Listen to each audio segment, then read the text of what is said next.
we go point blank on blogging. I'm Poh Kwan. And I'm Daryl. With us in studio are our guests for tonight, Malaysian blogger Ahirudin Attan, Cheo Ming Shen, co-founder of Nuffnang, the first blog advertising community in Singapore, writer for The Online Citizen, Ravi, Philemon, and popular blogger Princess Sabrina. Wow, okay.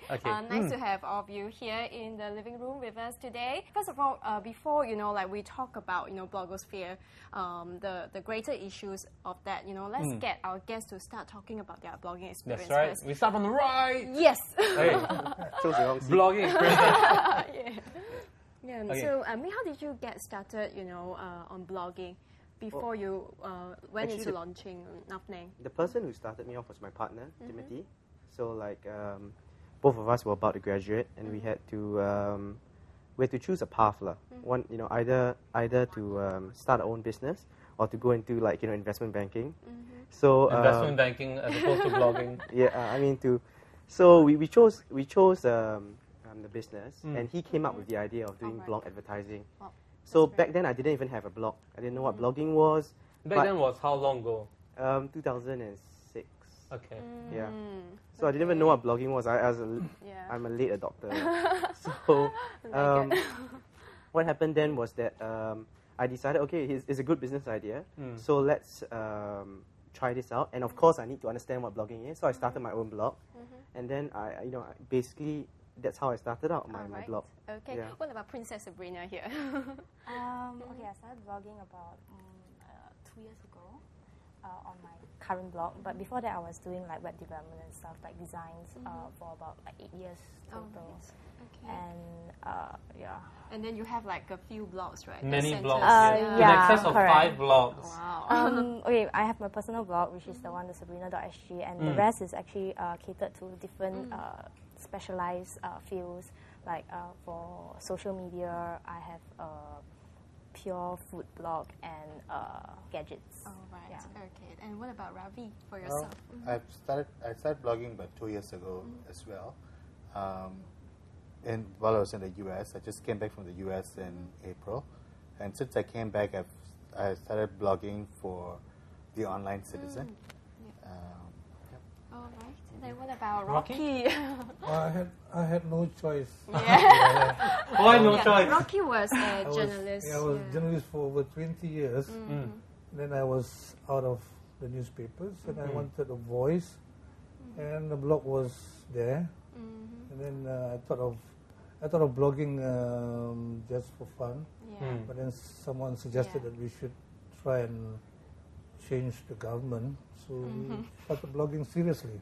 Okay. That's how I started blogging. All right. But I understand that your blog has been blocked by the New Straits Times Press office, right? By a few organizations. I don't blame them actually, because blogs, as we have discovered, can be a bad influence. I'm not saying that mine is a bad influence, but including the things that you have written on your blog. I think they're still trying to learn how to live with blogs, and that's one of the responses to blogs. Okay, so before we discuss further, let's have a look at the clip that we wanted to show you just now.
Blogs are contributing to paradigm shifts in thinking and communication around the world. Here's an update on the number of online users who have jumped onto the blog wagon.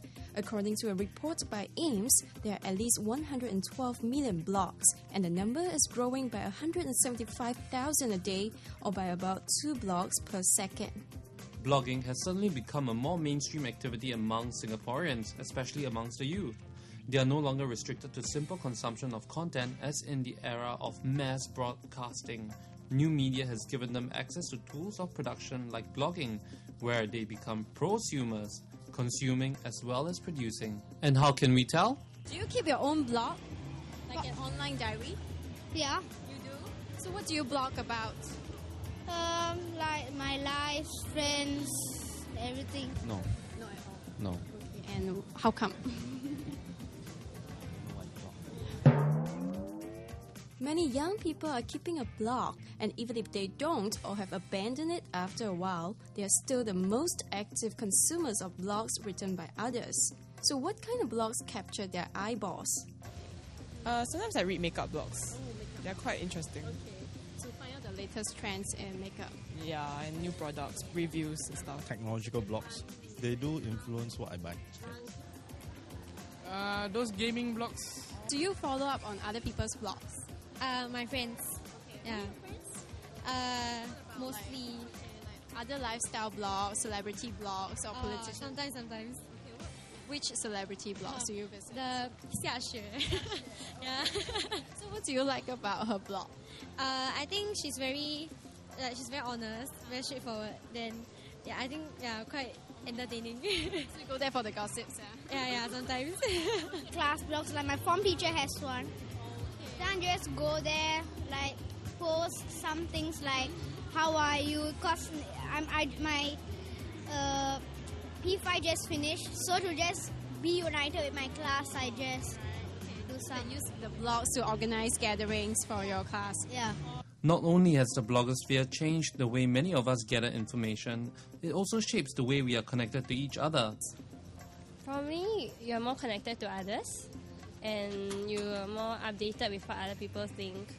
Is that you're able to see what people's opinion towards one particular subject. Share their experience. Maybe they go overseas, they take photos, we can share their joy. According to an MSN Asia Pacific survey of 1,000 respondents, 51% trust blog content as much as they trust the content in traditional media. As credible as the information that you can get elsewhere. Yes, yeah, definitely. Yeah. And perhaps even the way we earn a living.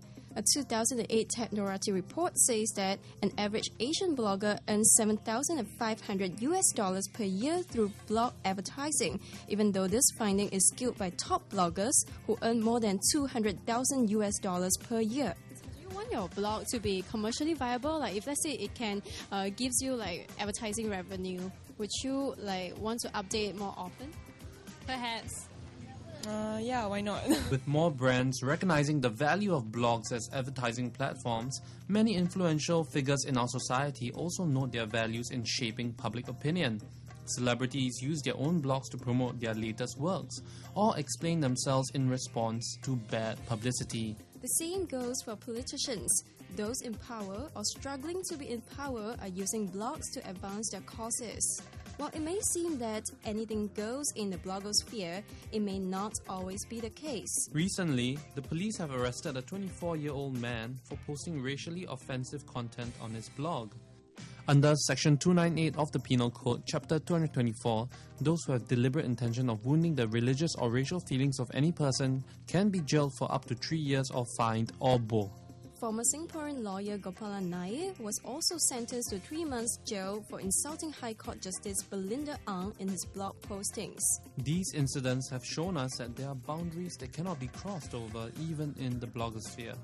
But do our bloggers know enough about their liabilities online? And should blog content be regulated? If so, how? So first of all, before we tackle the question of whether blogosphere should be regulated or not, let's just get a feel from you guys here. Do you think blogs can be regulated in the first place? Let's start from here again. Okay, no, I think we should start from there. Okay, start from there. Start from here, so now we should start from there. All right, let's be fair. Okay. I think one thing is certain, you can try and regulate blogs. I think every every government, I think there are over 60 countries have blogs. Yeah. Each and every government, every one of the governments, I think has to regulate blogs, and I don't think any of the countries has successfully done that. Basically, the dynamics of blogs, I think it is impossible to regulate blog. I think, and for that reason, I think back then in the 90s, Mahathir when he was Prime Minister, and he brought the internet in, introduced it to the Malaysians. He was brave enough to promise to the world that the internet in Malaysia will not be censored. I think there's only one reason why he would say that is because there is no way you can really censor the internet unless you totally abolish all the sites. Okay, we're gonna start with Ravi? Ming Shen? About my views. This side. Can it be regulated? Well, I think it should be regulated to some extent. I mean, if you're talking about the blogosphere being totally unregulated, I think that's wrong as well, because some laws to protect people from being slandered, for example, from spinning lies and spinning gossip, that is of a malicious nature. Those need to be regulated. But if it's an everyday blog and you're just speaking about your own opinions, then that's fine. But as long as it's not maliciously hurting somebody, I think that needs to be regulated. Okay. So are you saying that maybe blogs should not be actively monitored, but in cases where there are defamation? Yeah, exactly. Extreme cases where people are talking about racial and religious issues. I mean, I think that, say what you want, I don't think that like for example the KKK has a blog, and all of a sudden they put up photos of a mob lynching somebody else, and that should be unregulated. So I think that at least that's the basis, but generally you can't regulate it. Okay, what about Ravi? I think that Robert Picard, an economist, he says that for 100 years people have been disillusioned with newspapers. So, and when the blogs came about, it was a natural thing for people to write their views and their opinions, and they jumped onto the bandwagon. And I think every views and every opinion has got its value. And self-censoring is good in a certain sense. So it's being responsible for what you actually say. Exactly. Yeah. Okay, Sabrina? I actually agree with Ming. I think that it should be regulated to a certain extent, but then again, anybody can actually be a blogger. So it's very difficult to say that, I set this rule and you guys all have to follow it, because who actually follows every single rule? I think that first step is that bloggers, we being bloggers, right, we should just stand for self-censorship first, because we'll be destroying our own medium if we say like, it should be free for all, and let's talk about hurtful things. Okay. So talking about code of ethics, maybe. Yeah, a code of ethics, something like that. That's what we are trying to do back in Malaysia. But of course, even to suggest that blogging should have a code of ethics was a controversy in itself, because 90% of bloggers do not agree that there should even be a code of ethics. If say we were to lay out like a code of ethics, what should go in there? I mean, what are some of the most important things that we should observe when we are blogging? No child pornography has one NPO. That's a definite no. It's common sense, really. Really common sense. Yeah. Basically, if you're a socio-political bloggers, you want to be, you're trying to compete with the mainstream media, for example. You have the first code of ethics should be you should report the truth. But go ahead. I feel the mainstream media is always going to be angry with the bloggers because you take readership away from the mainstream media, you take advertisement away from the mainstream media. In fact, the Pulitzer Prize winning Buzz Bissinger, if you watch the HBO episode, he was so angry with the blogger from Deadspin. I have some quotes here. He said, I think blogs are dedicated to cruelty, dedicated to journalistic dishonesty, we also added, it's a complete dumbing down of our society. But the sports writing icon said that because he was upset with the bloggers, especially the blogger of Datespin, and he admitted that, and he said, I'm so heated and so angry because this guy, saying the blogger from Datespin, whether we like it or not, is the future. I'm not the future. And he's right, because Technocracy estimates that the number of blogs in the world grows by 120,000 per day. Yeah? So it's natural that the mainstream media will be angry with the bloggers. Yeah, even though that's the case, right? But I find that a lot of journalists also blog, you know, in the capacity of their work. Like our Straits Times journalists, they do maintain their own blogs to discuss issues that they cover in greater depth.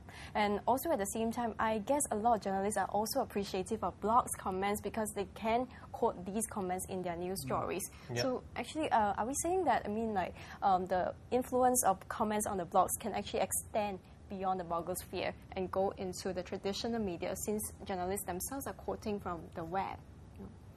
Is that the case? I mean, Rocky, what do you think? Because I think now a lot of journalists are going online. You know, I mean, as for yourself, you're a journalist that became a blogger. But, you know, journalists that start online, they aggregate their information from the World Wide Web and then, you know, they produce something. Do you think that the medias could merge in some way? Yeah, I think we're looking at a convergence even now.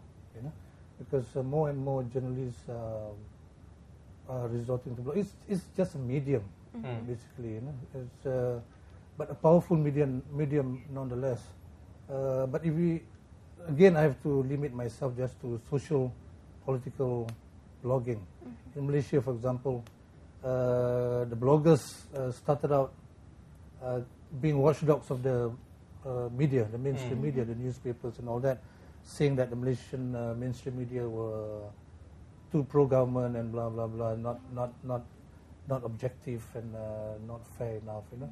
But what we are seeing now is this army of bloggers that came about before the general election are behaving like the mainstream media.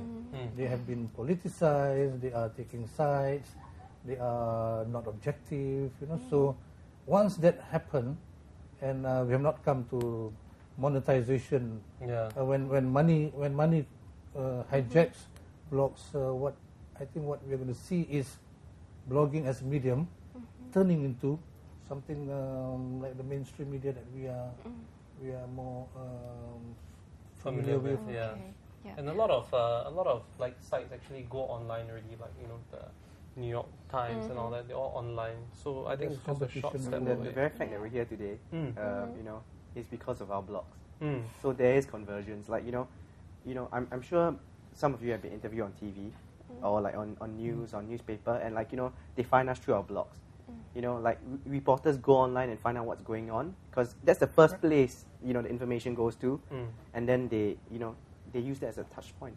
Okay, so yeah, those are pretty interesting points. So we'll carry on with the discussion after we go for a breather. So we'll see you later in the second segment.